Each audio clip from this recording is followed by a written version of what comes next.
ده طاجن البورمة اللي عملناه مع بعض بالعيش اهو. ده منظر العيش من فوق، بس العيش احمر ازاي. اهو اللحمة مستوية والبصل وكل الخضار اللي فيها ما شاء الله. طب احنا بنحكي ليه؟ ما تيجي نشوف الفيديو من الاول نشوف عملناه ازاي. بسم الله الرحمن الرحيم. السلام عليكم ورحمة الله وبركاته. هنشوف النهاردة نعمل ايه مع بعض.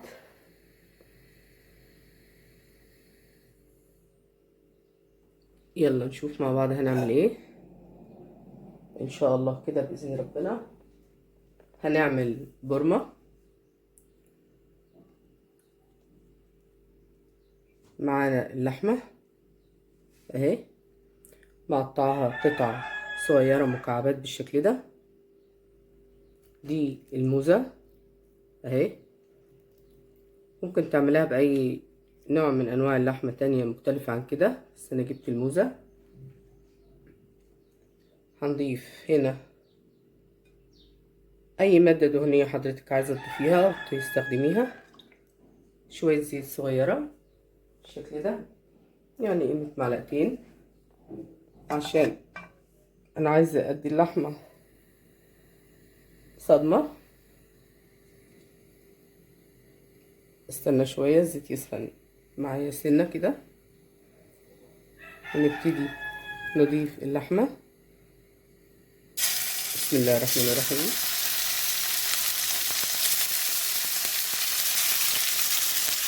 اللحمة أي نوع لحمة انت ممكن تستخدميه عادي، ممكن تستخدمي الفخدة، ممكن تستخدمي اللوحة، أو أي نوع لحمة انت عايزة تستخدميها. طبعا كل واحد على حسب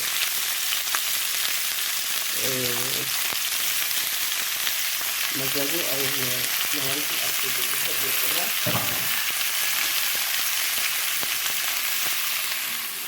نجيب معلقة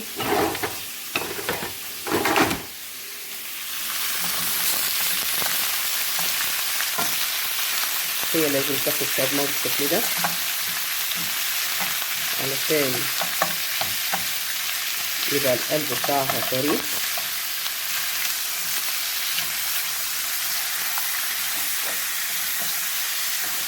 اهو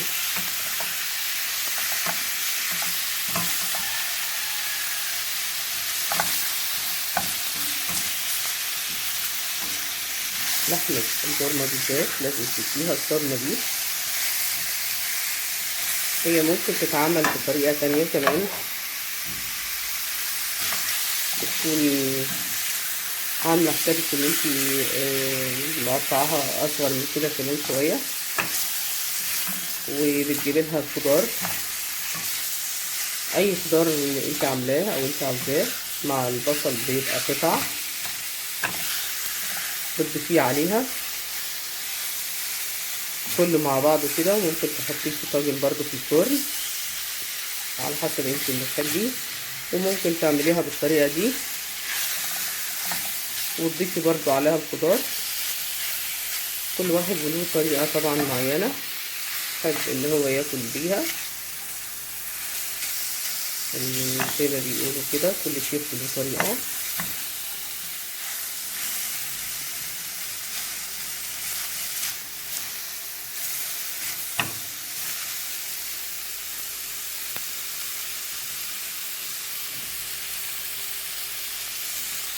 ممكن نحط عليها شوية من كده.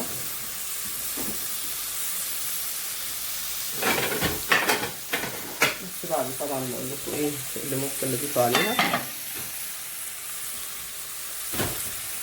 يعني انا ممكن اضيف شوية من السكر،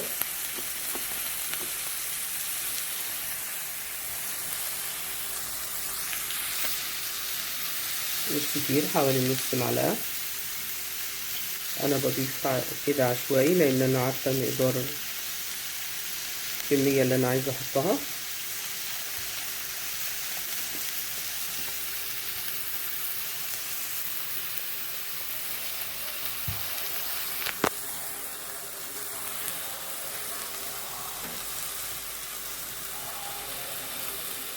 احط كمان شوية من التوابل،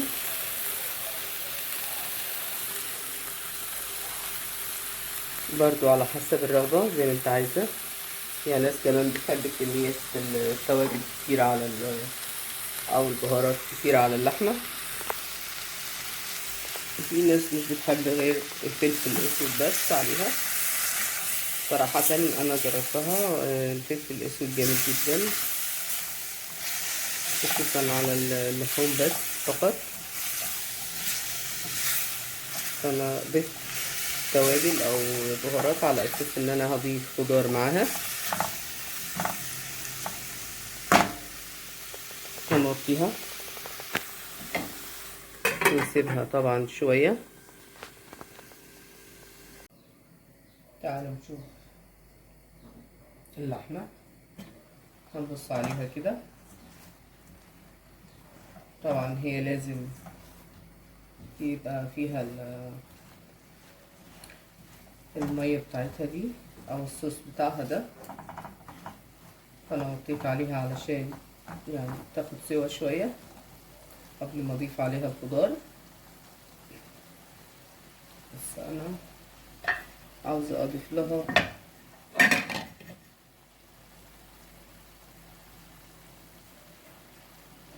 الجزر والثوم بتاعها فصوص سليمة كده.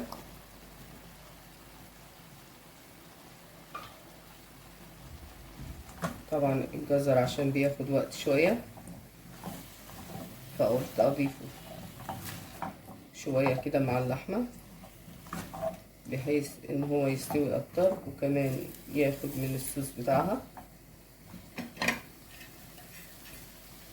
ونغطي عليها. تعالوا نشوف اللحمة بقى اهي، ونشوف هنضيف لها ايه تاني. انا المفروض هضيف معلقة زبادي او علبة زبادي الصغيرة دي، بس انا ما عنديش. بما اني انا ما عنديش فانا بضيف لها معلقة جبنة كبيرة كده، علشان دي على حسب كمية اللحمة. دي كيلو، لو انت حابة تقلليها شوية مفيش مشكلة، بس انا بحبها هي كده بتعادل، مش هضم فيها يعني. كمان هي كده بتعادل علبة الزبادي اهي كده. الجبنة دابت تماما، مش باينة خالص فيها اهي، اهو بالشكل ده متهيألي واضح. هنشوف الإضافة اللي هنضيفها بعد كده ايه.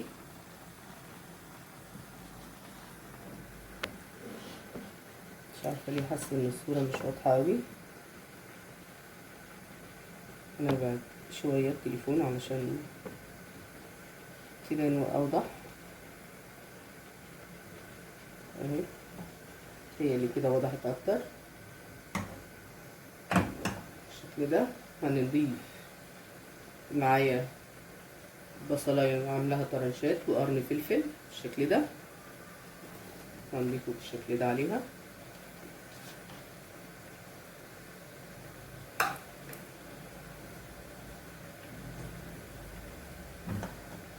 هنقلبها كويس.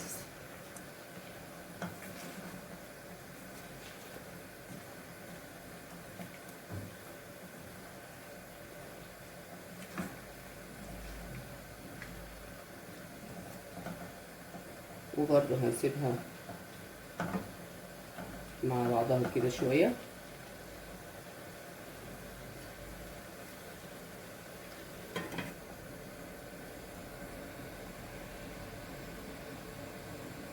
ونبتدي بقى نضيف بقية المكونات.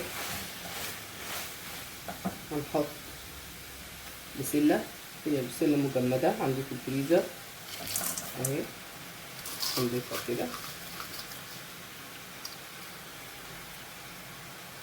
معلش مجمدة في الطبق كمان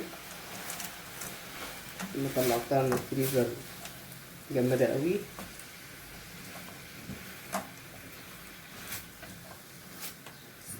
البسلة او اي خضار المفروض ان هو يطلع من الفريزر على النار على طول.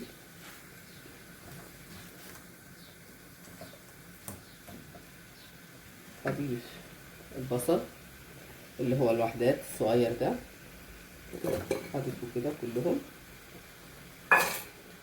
ومعايا طماطم بدون قشر حوالي طماطمتين.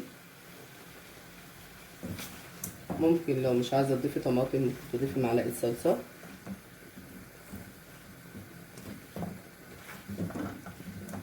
هنقلبهم كده كويس. البطاطس طبعا مش هضيفها دلوقتي لان هحطه في طاجن، فهبتدي احطها امتى بقى؟ لما اقرب احطها في الطاجن، عشان البطاطس بتستوي بسرعه قوي. وهنسيبها للاخر خالص.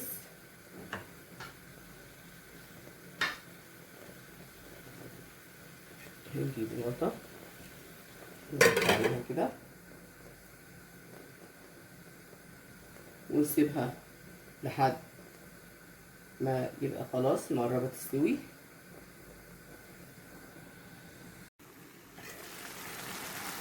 ونشوف كده بقى اهي كده كله بيغلي مع بعض اهو.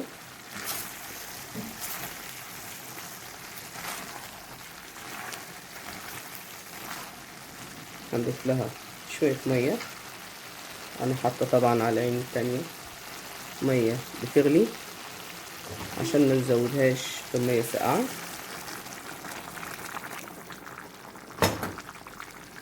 ده بيخلي الوقت بتاع طيابها بيطول شوية.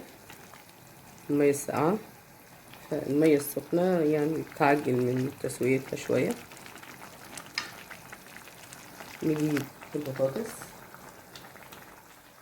ونضيف عليها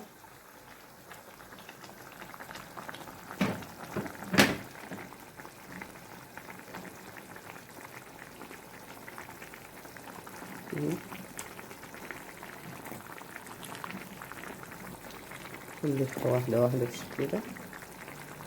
هي بطاطساية صغيرة، وحدات صغيرة كده. المفروض انها كانت تتحمر شوية في الزيت، بس طبعا بما ان المعدة ما عادتش بتستحمل حاجة عملتها كله اخضر في اخضر كده. هي والبصل المفترض يعني ان هما بيتحمروا شوية في الزيت، بس وانا عملتها لكم مرة قبل كده في فيديو، بس احنا المعدة مش تمام خصوصا في الصيام، فقلت اعمله المرة دي كده كله بالطريقة دي ني في ني اهو. عايزة اضيف لها بقية شوية المية عشان بعد كده فيما بعد في الطاجن ما نضيف لهاش مية خالص.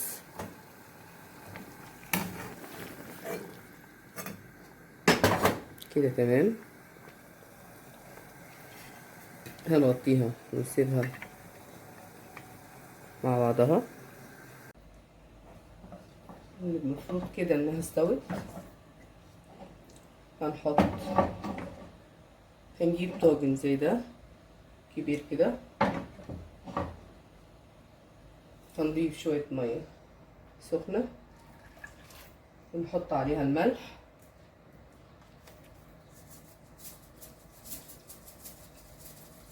بالشكل ده. طبعا هنعمل حساب ان احنا حاطين الجبنة فيها نسبة ملح.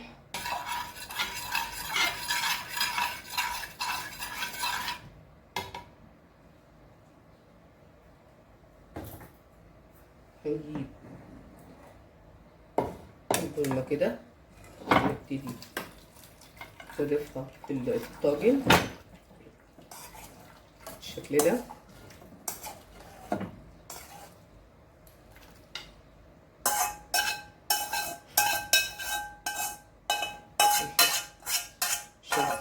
خالص في الحله بالشكل ده.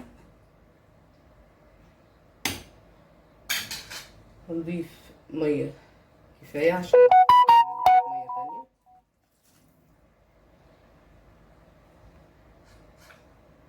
الطريقه دي هي المفترض انها خلاص مستويه، بس يعني زياده للتاكيد ان احنا هنديها شويه زياده في الفرن. نجيب لها كمان شويه ميه.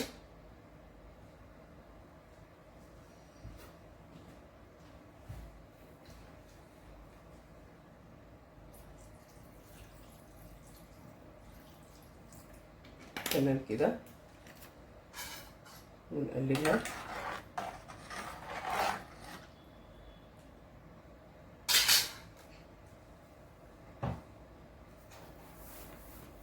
ونجيب العجينة اللي احنا عاملينها دي وهنغطي الوش كده،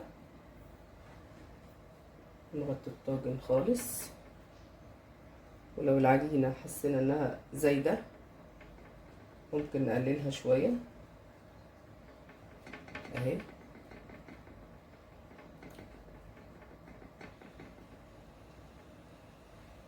انا هشيل منها جزء كده.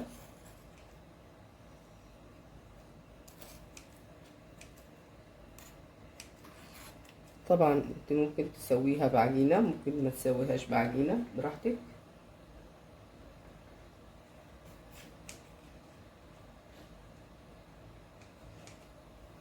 حبيت اقللها شوية لانها كتيرة اوي.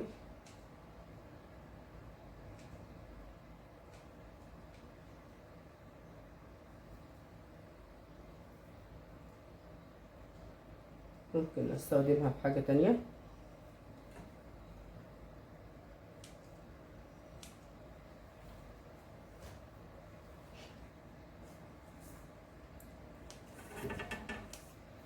تمام كده اهي، واحبكها على الطاجن اوي كده اهو.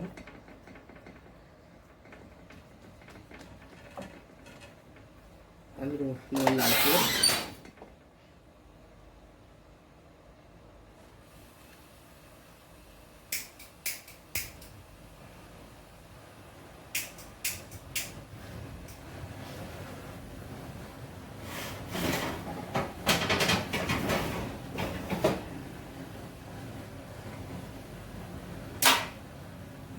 ولعنا الفرن بس من تحت بس زي ما احنا شايفين كده، وابتدي احط الطاجن.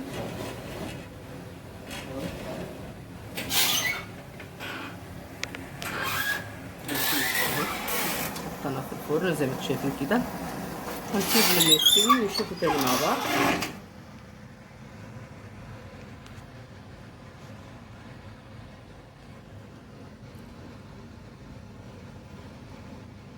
ادي طاجن اللحمه هو طالع من الفرن، بسم الله ما شاء الله. شوف عامل ازاي، العجينه نفسها عامله ازاي، ما شاء الله عليه. هنشوفه تاني دلوقتي مع بعض. نفتح العيش ونشوفه. بصوا بسم الله ما شاء الله.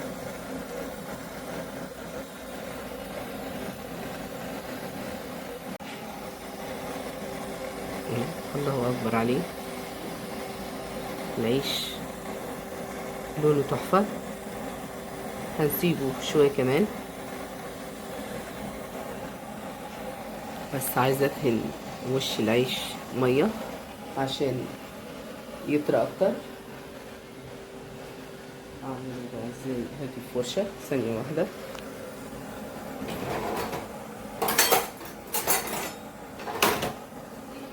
شويه ميه،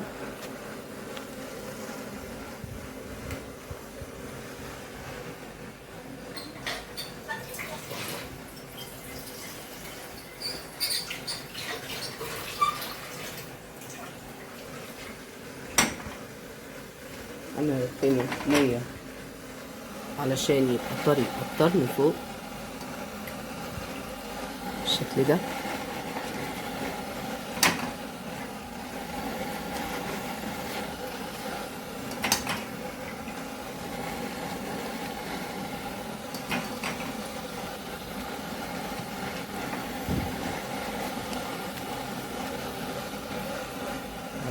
هزق في الفرن شويه كمان على ما العيش ياخد وش اكتر من كده.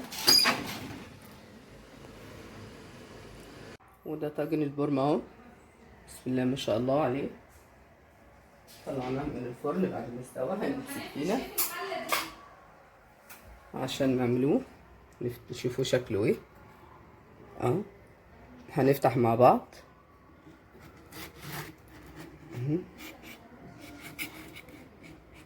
المفروض ان احنا هنسيبه بس شويه، بس انا عندي فضول ان انا افتحه على طول كده اهو. بسم الله ما شاء الله اهو. واضح ان الميه طلعت فيه كتيره شويه، بس مفيش مشكله لان احنا هيبقى مستحب ان هو يكون فيه شويه من الميه.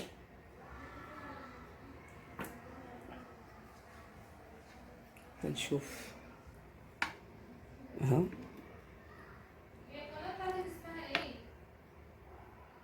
دي ثانيه واحده هنشوف، هنجيب شوكه نشوف اللحمه استوت ولا لا اهي. طبعا استوت كويس قوي.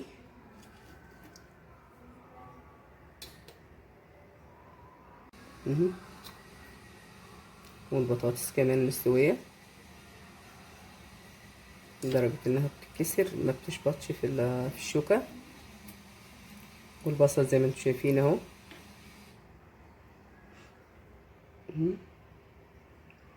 ما شاء الله ريحتها جميله قوي. بالهنا والشفا.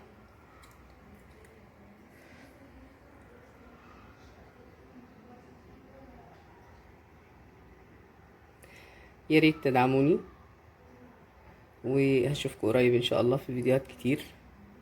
ويا ريت اللي شاف القناه لاول مره يعمل اشتراك عشان يوصلوا مني كل جديد، ونعمل ان شاء الله حاجات كويسه ان شاء الله باذن ربنا كده يا رب.